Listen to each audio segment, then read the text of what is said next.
মুসলমান ভাইরা আমার কথাগুলি দিল দিয়া বুঝার জন্য চেষ্টা করবেন। আমরা প্রত্যেকেই জানি আল্লাহর পয়গম্বর যখন বন্ধুরা আমার মক্কার জমিন থেকে বন্ধুরা আমার হিজরত করে মদিনায় চলে আসলো, এর অল্প দিন পরেই বন্ধুরা আমার একজন সাহাবী ইসলাম গ্রহণ করলো, তার নাম সাঈদ ইবনে আমির আল জুমাহি রাদিয়াল্লাহু তাআলা আনহু। এই সাঈদ ইবনে আমির আল জুমাহি রাদিয়াল্লাহু তাআলা ইসলাম গ্রহণ করার পর মক্কার জমিন থেকে হিজরত করে তখন মদিনায় বিশ্বনবীর সামনে হাজির হয়। এরপরে লম্বা টাইম পর্যন্ত সাঈদ ইবনে আমির আল জুমাহি রাদিয়াল্লাহু তাআলা আনহু বিশ্বনবীর কাছেই ছিল। এর অল্প দিন পরেই যখন আল্লাহর নবী দুনিয়া থেকে বিদায় নিল, এরপরে পৃথিবীর বন্ধুরা আমার প্রথম খলিফা হলো সিদ্দিক আকবর রাদিয়াল্লাহু তাআলা আনহু। এই সিদ্দিক আকবরের কাছে যাওয়ার পরে সাঈদ ইবনে আমির আল জুমাহি ডেকে বলল, আবু বকর, আল্লাহ যে তোমাকে চিয়ার ক্ষমতা আর সম্পদের এখন তোমাকে খলিফা বানাইল, কিন্তু কোনো অবস্থাতেই যেন তোমার মাধ্যমে তোমার অন্তরের মধ্যে যেন দুনিয়া না ঢুকে যায়। কারণ সাঈদ ইবনে আমির আল জুমাহি তার অন্তর ছিল একদম ফ্রেশ, দুনিয়া বিমুখ। অল্প কিছুদিন পরেই যখন সিদ্দিক আকবর বন্ধুরা আমার দুনিয়া থেকে বিদায় নিল, এরপরে দ্বিতীয় নম্বরে খলিফা হযরত ওমর ফারুক রাদিয়াল্লাহু তাআলা আনহু। এই ফারুক আজমের শাসন আমল যখন চলতেছিল, এমনই একদিন বন্ধুরা আমার সাঈদ ইবনে আমির আল জুমাহি তখন হাজির হলো। এরপরে ফারুক আজমকে তখন ডেকে বলল, আমিরুল মুমিনিন, আপনাকে রব্বুল আলামিন যে ইজ্জত আর সম্মান এখন দান করেছে, এই চেয়ারে বসে যেন কোনো অবস্থাতেই দুনিয়া আপনার অন্তরে না ঢুকে যায়। যেই মুহূর্তে বলেছে আমিরুল মুমিনিন, দুনিয়া যেন আপনার অন্তরে না ঢুকে, শুধুমাত্র কেবলমাত্র তাই নয়, আপনি নিজে যে খাবারগুলি চয়েস করেন জনগণের জন্য সেই খাবারগুলি চয়েস করবেন। আপনি নিজের জন্য যেই পোশাকগুলি চয়েস করেন আপনার জনগণের জন্য সেই পোশাকগুলি কিন্তু চয়েস করতে হবে। আপনি পরিবারের জন্য যে খাবার এমনকি পোশাকগুলি চয়েস করেন, অবশ্যই জনগণের জন্যও আপনাকে সেই বন্ধুরা আমার জিনিসগুলি চয়েস করতে হবে।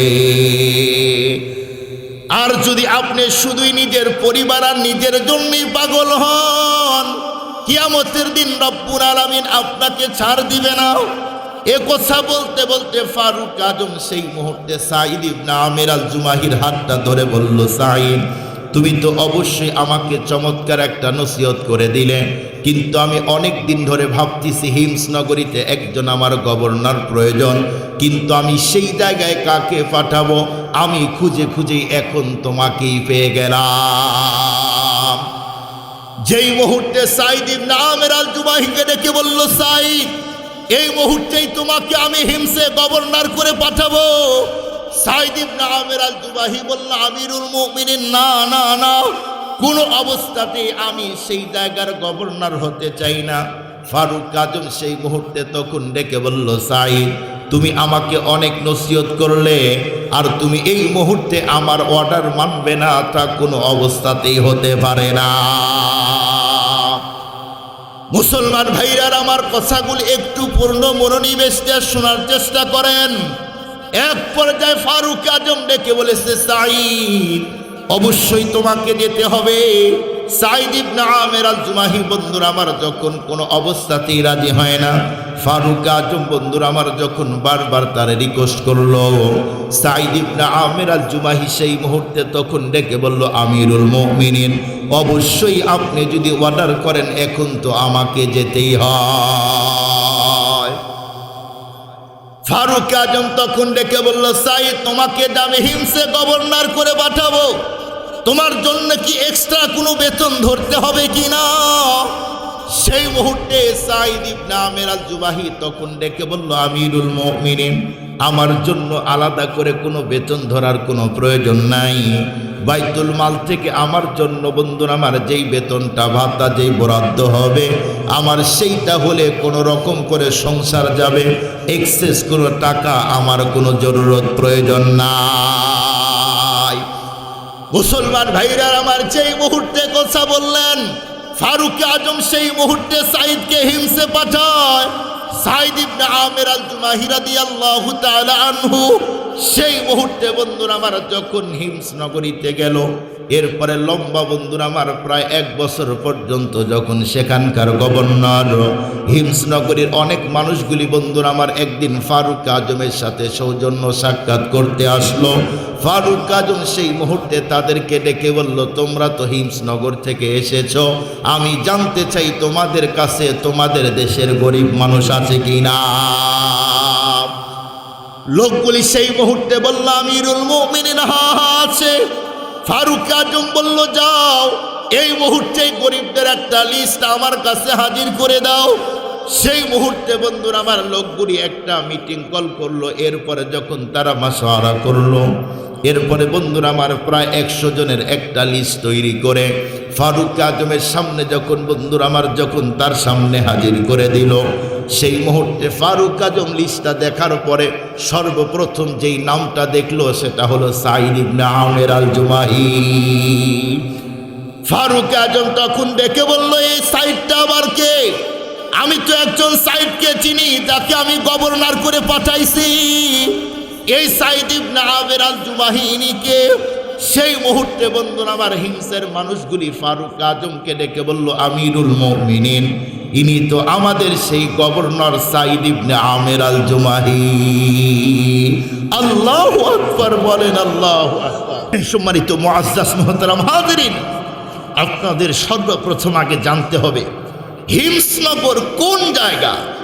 যেই জায়গার প্রতিটা মানুষ ধনী, খুব গরিব কম। ওই অঞ্চলের ম্যাক্সিমাম মানুষগুলি ধনী। সেই জায়গায় সাইদ ইবনে আমির আল জুমাহি রাদিয়াল্লাহু তাআলাকে পাঠানো হয়েছে।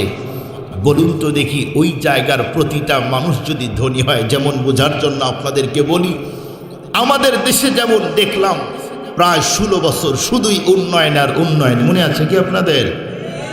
ফেসবুক খুলবেন উন্নয়ন, পত্রিকা খুলবেন উন্নয়ন, টিভি খুলবেন সেখানে উন্নয়ন। উন্নয়নের আওয়াজ শুনতে শুনতে কান অস্থির, দেখতে দেখতে চোখ অন্ধকার। কথা বলেন না কেন ভাই? 16 বছর পর্যন্ত উন্নয়ন হয়েছে ঠিক, কিন্তু দেশের উন্নয়ন হয় নাই। যারা দেশে ছিল নেতাদের উন্নয়ন হয়েছে, জনগণের দেশের উন্নয়ন হয় না। খুব ভালো করে বুঝবেন, আমাদের গরিব দেশের নেতাদের যে অবস্থা, বাহির রাস্তায় 365টা বাড়ি, একজন মন্ত্রীর একজনের যদি এই অবস্থা হয়, আরো কতজন আছে? গরিব দেশের একটা মন্ত্রীর যদি এই অবস্থা হয়, পুরা হিমসনগর সেই সময় পুরা পৃথিবীর মধ্যে একটা বাণিজ্যিক অঞ্চল ছিল হিমসনগর। সেই জায়গা সাইদ ইবনে আমির আল জুমাহির তো গরিব হওয়ার কোনো কথা না। বলেন, এই পুরা মুক্তাগাছার সব মানুষ যদি ধনী হয়, যে নেতা থাকবে সে কি গরিব হবে? কথা বলেন না কেন? সে কি গরিব হবে? তার তো আরো ধনী ডবল হওয়ার কথা। কিন্তু সাইদ ইবনে আমির আল জুমাহি গরিব। গরিবদের লিস্টের নাম সর্বপ্রথম আসছে হিমসের গভর্নর সাইদ ইবনে আমির আল জুমাহির। তার মানে ইসলামী খেলাফত যদি প্রতিষ্ঠিত হয়, নেতা যারা থাকবে ওরা নিজের চিন্তা না করে জনগণের চিন্তা করবে। আর যদি খেলাফত প্রতিষ্ঠিত না হয়, কোরআনের ইসলাম কি বলে, কোরআনের দেশ, কোরআনের মাধ্যমে যদি রাষ্ট্র পরিচালনা না হয়, যারা নেতা হবে জনগণেরটা নিয়ে সে নিজের তহবিল, নিজের ব্যাংক ব্যালেন্স ভর্তি করবে। এই জন্য আপনাদেরকে বলতে চাই, এতদিন পর্যন্ত অমুক দল, তমুক দল, অমুক লীগ, অমুক সব দেখলেন, একবার কোরআনওয়ালাদের সাথে আসেন, দেখবেন আর অশান্তি থাকবে না। চুরি বন্ধ হবে, জেনা বন্ধ হবে, রাষ্ট্রের সম্পদ সুইস ব্যাংকে পাঠানো বন্ধ হয়ে যাবে। এদেশের অনেক আলেমের কোটি কোটি টাকা আছে, কোটি কোটি টাকা। খোঁজ নিয়ে দেখেন, ওই আলেম কোনো দিন নিজের টাকা দিয়ে বাহির রাষ্ট্রে বাড়ি বানায় দেয়। কথা বলেন না কেন ভাই? তার মানে ওদের অন্তরে দেশপ্রেম আছে, আর এরা এদেশের সম্পদগুলি বাইরে পাঠায়, তার মানে এদের অন্তরে দেশপ্রেম নাই। সাইদ ইবনে আমের আল জুমাহি রাদিয়াল্লাহু তাআলা আনহুর নাম যখন দেখলেন, ওমরে ফারুক বলল, সাইদ গরিব বলে হ্যাঁ ফকির। সাইদ ইবনে আমের আল জুমাহি রাদিয়াল্লাহু তাআলা আনহু সেই মুহূর্তে সাইদ ইবনে আমের আল জুমাহির জন্য ফারুক আজম তার দূতকে বলল যে এই মুহূর্তেই বাইতুল মাল থেকে 100 স্বর্ণ মুদ্রা নিয়ে আসো, এটা আমার সাইদের কাছে আমার পক্ষ থেকে হাদিয়া তুমি পৌঁছায় দাও। সুবহানাল্লাহ বলে। মুসলমান ভাইরা আমার কথাগুলি দিল দিয়ে বোঝার জন্য চেষ্টা করবেন। এক পর্যায়ে সাইদ ইবনে আমের আল জুমাহি রাদিয়াল্লাহু তাআলা আনহুর কাছে যেই মুহূর্তে বন্ধুরা আমার দূত তার টাকাগুলি নিয়ে হাজির হয়ে যায়, যাওয়ার পরে সাইদ ইবনে আমেরের ঘরের মধ্যে যখন বন্ধুরা আমার আস্তে আস্তে আওয়াজ দেওয়া শুরু করলো, অল্প টাইমের মধ্যে সাইদ ইবনে আমের আল জুমাহি দরজা খুলে তখন বলল, তুমি কোথায় থেকে এসেছো? এ কথা বলতেই তখন বলল, আমি এসেছি মক্কার জমিন থেকে, আমাকে পাঠিয়েছে আমিরুল মুমিনিন। সেই মুহূর্তে সাইদ ইবনে আমের আল জুমাহি তখন জিজ্ঞাসা করলো, কেন আসছো আমি একটু জানতে চাই। এক পর্যায়ে দূত সেই মুহূর্তে তখন ডেকে বলল, আমিরুল মুমিনিন আমার কাছে এই যে আপনার জন্য স্বর্ণের 1000 মুদ্রা গিফট পাঠিয়েছে, এই মুহূর্তে এগুলি আপনার কাছে দিয়ে আমি আবার নিজের দেশে যেতে চাই। যেই মুহূর্তে বলেছে ফারুক আজম এগুলি পাঠাইছে, এগুলি আপনার জন্য হাদিয়া, সেই মুহূর্তে সাইদ ইবনে আমের আল জুমাহি বলল, ইন্না লিল্লাহ। যেই মুহূর্তে বন্ধুরা আমার ইন্না লিল্লাহ যখন বন্ধুরা আমার আওয়াজ দিয়েছে, সাইদ ইবনে আমের আল জুমাহির স্ত্রী তখন ঘরের মধ্যে হতে বলল, স্বামী আপনি যে আওয়াজ দিয়েছেন আমাদের আমিরুল মুমিনিন উনি কি মরে গেছে? সেই মুহূর্তে সাইদ ইবনে আমের আল জুমাহি বলল, না না, তার চেয়ে মারাত্মক। এরপরে বেগম তখন ডেকে বলল, স্বামী আমি জানতে চাই আপনি বলুন, তাহলে কি তামাম মুসলমানগুলি রণাঙ্গনে গিয়ে সকলেই শহীদ হয়ে গেছে? সাইদ ইবনে আমের আল জুমাহি বলল, না না, এর চেয়ে আরো ভয়াবহ, আরো মারাত্মক। ফারুক আজম যদি মরে যায় সে তো জান্নাতে যাবে, সমস্ত সাহাবা একরাম যদি শহীদ হয় তারা তো শহীদের মর্যাদা পাবে, কিন্তু ফারুক আজমের মৃত্যু হয় নাই, এমনকি বন্ধুরা আমার সাহাবা একরাম শহীদ হয়ে যায় নাই। সেই মুহূর্তে সাইদ ইবনে আমের আল জুমাহির স্ত্রী বলল, তাহলে কি ক্ষতি হলো? এক পর্যায়ে সাইদ ইবনে আমের আল জুমাহি তখন ডেকে বলল, বেগম আমার ঘরের মধ্যে দুনিয়া ঢুকেছে, দুনিয়া, এই দুনিয়া ঢুকার কারণে এখন আমার আখিরাত নষ্ট করে দিতে চায়। অথচ সেই দুনিয়ার মহব্বত আমার অন্তর একদিন ছিল, এ অন্তরের মধ্যে দুনিয়ার সম্পদের মায়া মহব্বত আমার ছিল, কিন্তু এখন আমার অন্তরে কোনো দুনিয়ার মহব্বত নাই, কিন্তু আমার অন্তরে এখন বন্ধুরা আমার সম্পদের কোনো মহব্বত নাই।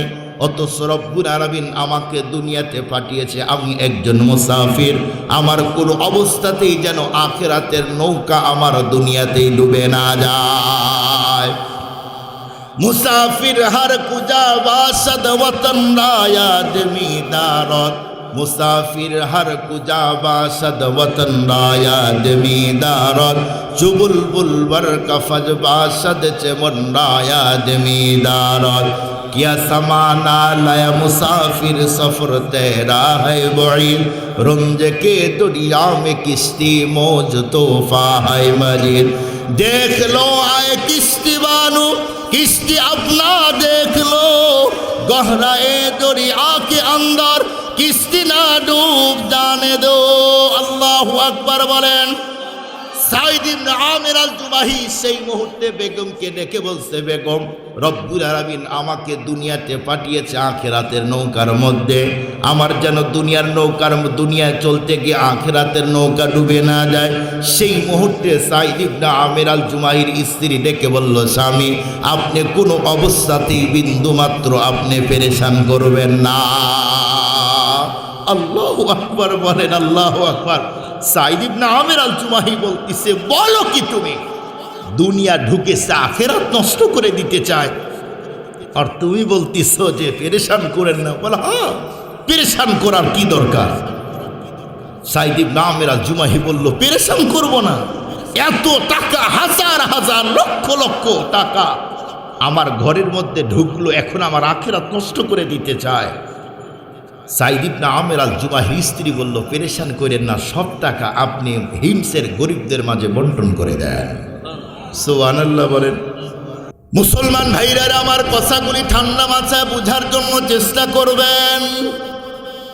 এক পর্যায়ে সাইদ ইবনে আমের আল জুমাহি রাদিয়াল্লাহু তাআলা আনহু সেই মুহূর্তে বেগমকে তখন বলল, বেগম তুমি আমার যে উপকার করলে, আজকে যদি তুমি আমাকে এত সুন্দর পরামর্শ না দিতে, আমার তো ভয় লাগতেছিল দুনিয়ার জন্য আমার বুঝি আখিরাত নষ্ট হয়ে যায়। এক পর্যায়ে সাইদ ইবনে আমের আল জুমাহি সেই দুধকে ডেকে বলল, তুমি একটু দাঁড়াও, অল্প টাইম তুমি ওয়েটিংয়ে থাকো। এরপরে সাইদ ইবনে আমের আল জুমাহি বন্ধুরা আমার সেখান থেকে পুরা হিমসের মানুষদের যারা গরিব ছিল তাদের কাছে টাকাগুলি বন্টন করে দেয়। তাদের মধ্যে যখন বন্ধুরা আমার টাকাগুলি বন্টন করে দিল, এরপরে সেই দুধের কাছে আসার পরে বলল, এখন তুমি যাও। এদিক দিয়ে বন্ধুরা আমার দুধ ফারুক আজমের কাছে গিয়েছে, যাওয়ার পরে ডেকে বলল, আমিরুল মুমিনিন, আপনি এমন একজন মানুষের কাছে পাঠিয়েছিলেন সমস্ত সম্পদ দান করে দিয়েছে। এ কথা শুনতেই ফারুক আজম তখন অবাক হয়ে গেল, হায় হায় বলো কি, এত দামি সম্পদ আমি তারে হাদিয়া দিলাম, কিন্তু এত গরিব যার নামটা সর্বপ্রথম এসেছে ওই লোকটা সাইদ ইবনে আমের আল জুমাহি তামাম সম্পদগুলি হিমসের গরিবদের মাঝে বন্টন করে দিল। ফারুক আজম সেই মুহূর্তে তার দুধকে তখন ডেকে বলল, দুধ আমি শুধুমাত্র কেবলমাত্র নবীজির সাহাবী সাইদ ইবনে আমের আল জুমাহিকে এক নজর দেখতে চাই। কিতাবের মধ্যে লেখেন সেই মুহূর্তে ফারুক আজম বন্ধুরা আমার চিঠি লিখে পাঠিয়ে দিল, সাইদ অমুক দিন অমুক তারিখে তোমার দেশে আসবো। এক পর্যায়ে যেই মুহূর্তে বন্ধুরা আমার দুধটা চিঠি সাইদ ইবনে আমের আল জুমাহির কাছে পৌঁছে দেয়, সাইদ ইবনে আমের আল জুমাহি সেই মুহূর্তে বন্ধুরা আমার যখন চিঠিটা হাতের মধ্যে পেল, এরপরে পুরা হিমসের মানুষদেরকে তখন এলান করে দিল, শোনো অমুক তারিখে আমাদের আমিরুল মুমিনিন আসবে, সবাইকে সেই দিন উপস্থিত থাকতে হবে। যেই মুহূর্তে সাইদ ইবনে আমের আল জুমাহি তারিখ নির্ধারণ করে বার বলল অমুক জায়গায়, সেই দিন দুইটা চেয়ার রাখা হয়েছে। এক পর্যায়ে এক চেয়ারের মধ্যে ফারুক আজম রাদিয়াল্লাহু তাআলা আনহু বসে আছে, আর এক চেয়ারের মধ্যে সাইদ ইবনে আমের আল জুমাহি বসে আছে। এমন মুহূর্তে ফারুক আজম বন্ধুরা আমার সমস্ত মানুষদেরকে সামনে নিয়ে, কারণ সেই জায়গায় হিমসের যতগুলি মানুষ সকলেই যখন হাজির হয়েছে, কারণ এতদিন পর্যন্ত হিমসের মানুষগুলি ফারুক আজমকে তো দেখে না, সমস্ত হিমসের মানুষগুলি পঙ্গপালের মতো ছুটে এসেছে। ফারুক আজমের সামনে হাজার হাজার মানুষ বসে আছে। এমন মুহূর্তে ফারুক আজম সমস্ত মানুষদেরকে ডেকে বলল, শুনো আমি তোমাদের কাছে শুধুমাত্র কেবলমাত্র একটা কথা বলতে চাই, তোমাদের কাছে জানতে চাই, বলো দেখি আমি একজন গভর্নর সাইদকে পাঠাইলাম, তোমাদের কাছে সাইদের আখলাক চরিত্র এমন কি সে কেমন? এ কথা বলতেই মুহূর্তের মধ্যে চারজন মানুষ তখন দাঁড়িয়ে যায়। যেই মুহূর্তে চারজন লোক দাঁড়িয়ে গেল, চারজনই সাইদ ইবনে আমের আল জুমাহির বিপক্ষে। তার বিরুদ্ধে এখন বন্ধুরা আমার অভিযোগ আছে। ফারুক আজম সেই মুহূর্তে বন্ধুরা আমার সকল চারজনকে বন্ধুরা আমার চারজনকে তখন বসিয়ে দিয়ে বলল, তোমরা বসে যাও। এক পর্যায়ে চারজন যখন বসে গেল, ফারুক আজম সেই মুহূর্তে বন্ধুরা আমার সাইদ ইবনে আমের আল জুমাহিকে বলল, সাইদ ওই যে চারজন লোক দাঁড়িয়ে গেছে, এই মুহূর্তে এখন তোমার বিরুদ্ধে তারা অভিযোগ দিতে চায়। সেই মুহূর্তে সাইদ ইবনে আমের আল জুমাহি, সে তো ফ্রেশ মানুষ, সে তো দুনিয়ার জন্য পাগল নয়, কোনো সম্পদ চুরি করে নাই। এক পর্যায়ে সাইদ ইবনে আমের আল জুমাহি উনি তো নিশ্চিন্তেই আছে, আমার কোনো পেরেশানি নাই। ফারুক আজম সেই মুহূর্তে বন্ধুরা আমার চারজনের মধ্যে হতে প্রথম যেই ব্যক্তি, সেই মুহূর্তে তাকে তখন ডেকে বলল, বলো দেখি তোমার কি অভিযোগ? এক পর্যায়ে লোকটা তখন ডেকে বলল, আমিরুল মুমিনিন, আমার এক নাম্বার অভিযোগ হলো সাইদ ইবনে আমের আল জুমাহি আমাদের গভর্নরকে দিনে পাই কিন্তু রাত্রে পাই না। এ কথা বলতে সাইদ ইবনে আমের আল জুমাহিকে ফারুক আজম ডেকে বলছে, সাইদ এই মুহূর্তেই লোকটা প্রশ্ন করলো, তুমি এর উত্তর দাও। এক পর্যায়ে সাঈদ ইবনে আমির আল জুমাহি তখন বলল, আমিরুল মুমিনিন, ওই লোকটা যেই প্রশ্ন করেছে আমি সেই প্রশ্নের উত্তর দিতে চাই না, এটা আমার গোপন পার্সোনাল একটা জিনিস। ফারুক আজম সেই মুহূর্তে ডেকে বলল, সাঈদ অবশ্যই তোমাকে উত্তর দিবে, যতই গোপন বিষয় হোক না কেন। সাঈদ ইবনে আমির আল জুমাহিকে বলল, সাঈদ তুমি উত্তর দাও, কি সমস্যা, সেই সমস্যার কথা তুমি বলো। সাঈদ ইবনে আমির আল জুমাহি মাথা নিচের দিকে দিয়ে বললেন, আমিরুল মুমিনিন, আমি দিনে তাদের কাছে আসি, রাত্রে তাদের কাছে আসি না। আমার জীবনকে দুইটা ভাগ করেছি, খুব ভালো করে বোঝার চেষ্টা করেন। আমার জীবনকে দুইটা ভাগ করেছি। সারা রাত জনগণের জন্য আমার সারা দিন ব্যয় করি, জনগণের কাজে ব্যস্ত থাকি, আর সারা রাত আমি আমার মালিক আল্লাহর ইবাদতে ব্যস্ত থাকি। সুবহানাল্লাহ। একটু বোঝার চেষ্টা করেন।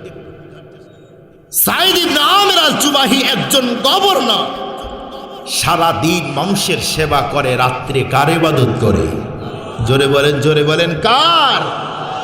সাঈদ ইবনে আমির আল জুমাহি বললেন, আমিরুল মুমিনিন, আমি সারা রাত ওই আল্লাহর ইবাদত করি যে আল্লাহ আমাকে তৈরি করলেন, আমাকে এত মর্যাদার চেয়ারে বসাইলেন, যে আল্লাহ আমার হাত পা ফিরে ফিরে অক্সিজেন নিয়ামত দিয়েছেন, ওই রবের ইবাদত করি সারা রাত। সম্মানিত মুআজ্জাজ মুহতারাম হাজিরিন, এই জায়গায় একটি কথা আপনাদেরকে বলতে চাই। আমাদের দেশে কত মানুষ এখন আছে, আমরা প্রায় সবাই শুধুমাত্র কেবলমাত্র দুনিয়ায় আরেকজনের গোলামি করতে ব্যস্ত, কিন্তু আল্লাহর গোলামি করতে ব্যস্ত।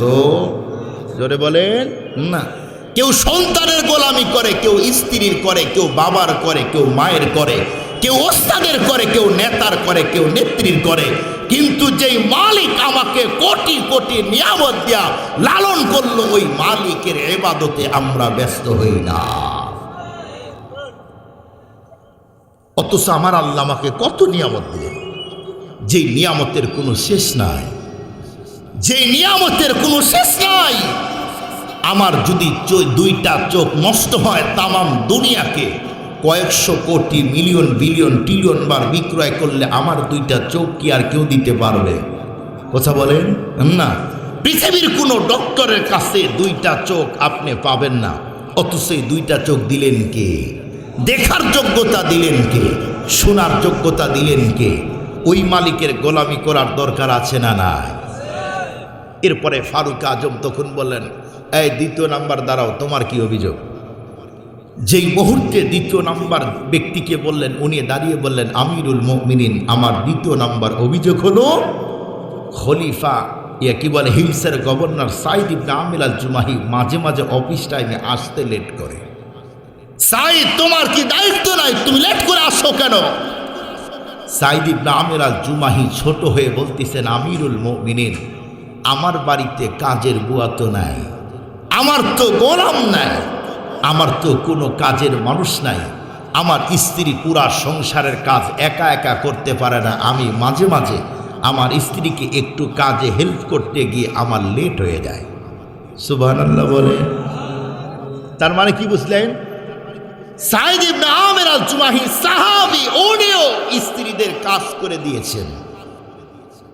আর আমাদের দেশের আমরা পুরুষ মানুষ শুধুমাত্র স্ত্রীদের কাছ থেকে আমাদের খেদমত নিতে চাই, কাজ নিতে চাই, কিন্তু আমরা কেউ স্ত্রীদের কাজ করে দিতে, কথা বলেন না কেন, চাই না।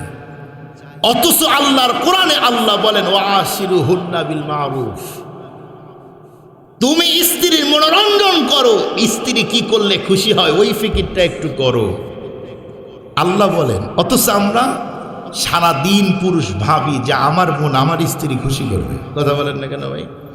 আমার স্ত্রী আমার মন খুশি করবে, আমি কেন আমার স্ত্রীর মন খুশি করতে যাব? সে না আমার খেদমত করবে, সে না আমার কাজ করবে, আমি কেন তোর কাজ করতে যাব? আমরা পুরুষ মানুষ অনেকে এমন অলস, পেলের সামনে নেই, গ্লাসটা কাছে থাকে, একটু দূরেই জগ থাকে, ওই জগটা পর্যন্ত আনতে যাই না, ডাকি, ওই কই গেলি রে অমুকের মা, দ্রুত জগটা কাছে দে, বুঝতে বলেন না কেন? অথচ আমাদের নবীজির কাজ, নবীজি বলেন আমার কাজ আমি নিজে করেছি। সাহাবায়ে কেরাম স্ত্রীদের কাজ করে দিয়েছেন। নবীজিও স্ত্রীদের কাজ করে দিয়েছেন। কি ভাই করে দেন? ওলামায়ে কেরাম জিজ্ঞেস করেন, আলেমদের কাছে জিজ্ঞেস করেন। মাঝে মাঝে আম্মা জানের সাথে নবীজি রুটির কাজে হেল্প করেছেন। আর আমরা সারাদিন তুই একা কর, বলেন না কেন? সারাদিন তুই করবি, আমি করব না, এটা হলো আমাদের স্বভাব। কিন্তু আমাদের নবীজির সাহাবীদের স্বভাব চরিত্র এমন ছিল না। সাঈদ ইবনে আমের আল-জুমাহি বলেন যে আমার আসতে লেট হয়, দ্বিতীয় নাম্বার কারণ আমি আসতে লেট করি এই জন্যে যে মাঝে মাঝে স্ত্রীকে একটু কাজ করে দিই, এছাড়া স্ত্রী একা একা সব কাজ করতে পারে না। তৃতীয় নাম্বার, সাঈদ ইবনে আমের আল-জুমাহি সামনে ফারুক আজম বলাই, তোমার কি অভিযোগ বলো? তৃতীয় নাম্বার ব্যক্তি দাঁড়িয়ে বললেন, আমিরুল মুমিনিন, আমার অভিযোগ আমাদের সাঈদ ইবনে আমের আল-জুমাহি আমাদের গভর্নর সপ্তাহে একদিন অফিসে আসে না, সপ্তাহে একদিন অফিসে আসে না। আয় তুমি অফিসে ফাঁকি দাও কেন? সাঈদ ইবনে আমের আল-জুমাহি রাদিয়াল্লাহু তাআলা আনহু বললেন যে আমিরুল মুমিনিন, আমার শুধুমাত্র দুইটা কাপড়, একটা পরি একটা পরনে, একটা নিচে পরি আর একটা গায়ে দিই। আমি সপ্তাহে একদিন আমার এক পাট পরিষ্কার করি, ওটা শুকাই, ওইটা পরি, আর একটা পরিষ্কার করি, আবার আর একটা শুকাই, এটা পরি। এই জন্য সপ্তাহে একদিন আসি না। সুবহানাল্লাহ বলেন, সুবহানাল্লাহ। হিমসের গভর্নর কোন মানুষ? সাঈদ ইবনে আমের আল-জুমাহি, যার টাকার অভাব নাই, সবগুলি ফেলে বিশ্বনবীর জন্য পাগল হয়েছে। শুধুমাত্র সাঈদ ইবনে আমের আল-জুমাহি এমন ছিলেন তাই নয়, সিদ্দিক আকবর রাদিয়াল্লাহু তাআলা আনহুর ব্যাপারেও আসছেন। একদিন জিবরাইল নবীজির সামনে কাপড় পরে আসছেন, যেই কাপড় এটা হলো চটের পোশাক।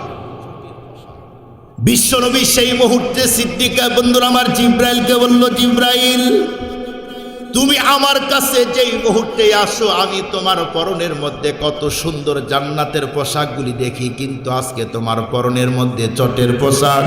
এই কথাগুলি বলতেই জিবরাইল তখন ডেকে বলল, নবীজি আমি আজকে কেন চটের পোশাক পরেছি এই কথা এখন আপনারে বলতে চাই না। বিশ্বনবী তখন বলল, জিবরাইল বলো দেখি কখন বলবে তাহলে। এক পর্যায়ে জিবরাইল সেই মুহূর্তে আল্লাহর পয়গম্বরকে তখন বলল, নবীজি আপনার সবচেয়ে কাছের বন্ধুর, আমার কাছের সবচাইতে বন্ধু সিদ্দিক আকবর আবু বকর কোথায়? নবীজি সেই মুহূর্তে বলল, জিবরাইল আমি তো জানি না আমার আবু বকর কোথায়। এক পর্যায়ে জিবরাইল বলল, নবীজি আপনার আবু বকরকে আমার সামনে হাজির করায় দেন। আপনার আবু বকরকে সামনে দিয়ে আমি আমার চটের পোশাকের কথাটা বলতে যাই। মুসলমান ভাইরা আমার, যেই মুহূর্তে কথাগুলি বলল, বিশ্বনবী একজন সাহাবীকে বলল, সাহাবী এই মুহূর্তেই তুমি যাও দেখো আমার আবু বকর কোথায়। যেই মুহূর্তে বন্ধুরা আমার সিদ্দিক আকবরকে বন্ধুরা আমার ডেকে আনা হলো, আল্লাহর পয়গম্বর সেই মুহূর্তে বন্ধুরা আমার নজর করে দেখে জিবরাইলের পরনের মধ্যে যেমন চটের পোশাক, তার আবু বকরের পরনের মধ্যেও চটের পোশাক। জিবরাইলের যেই পোশাক, আবু বকরের সেই পোশাক। জিবরাইলের পরনে চটের পোশাক, আবু বকর সিদ্দিকের পরনের মধ্যেও চটের পোশাক। এক পর্যায়ে আল্লাহর পয়গম্বর সেই মুহূর্তে বন্ধুরা আমার জিবরাইলকে ডেকে বলল, জিবরাইল আমি তো কিছুই বুঝলাম না, তোমার যেই পোশাক আমার আবু বকরের সেই পোশাক। জিবরাইল তখন ডেকে বলছে, নবীজি আজকে শুধুমাত্র কেবলমাত্র আবু বকর সমস্ত সম্পদ আল্লাহর জন্য দিতে দিতে এখন আবু বকর বন্ধুরা আমার নতুন পোশাক কিনবে এমন টাকা সিদ্দিক আকবরের কাছে এখন নাই। এই জন্য সিদ্দিক আকবর সমস্ত টাকা আল্লাহর জন্য দান করতে করতে এখন আবু বকর শুধুমাত্র কেবলমাত্র চটের পোশাক পরেছে। এই জন্য আল্লাহ পাক আমাদের আজকে অর্ডার দিয়েছে, জিবরাইল আবু বকরের সৌজন্যে তোমরা সমস্ত ফেরেশতা চটের পোশাক পরে নাও।